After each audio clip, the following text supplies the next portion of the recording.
PDEA leaks. Na mismo ang ahensya ng PDEA sinasabing walang ganitong dokumento.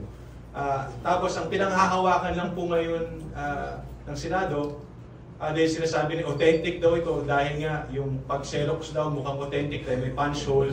Saka yung mga sasakyan na nandun ay talagang sasakyan ng PDEA. Pero ang napakadaling piece of, for example, if you have that similar kind of paper, yung isang palitan lang yun, yung personalities involved, napakadaling i-edit po yun ngayon. Napakaraming magaling na mga experts na kayang mag-edit ng mga papeles ngayon. Nakakatakot nga po yung ganyang bagay. Pero papaniwalaan natin isang Xerox dahil na may mga punch hole na mukhang totoo.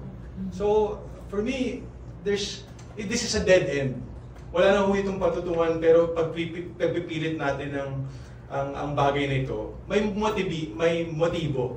Diba? There's clearly a motivation why someone will keep pushing, why Senate will keep pushing for this, to really malign someone, malign our president, malign the actress that was also involved, Maricel Soriano. Sabi nga niya dun sa hearing, hindi niya daw alam bakit siya naimbitahan. Diba? Kawawa naman yung tao, no? na idadamay siya sa mga ganitong klaseng pandinig sa Senado. Pero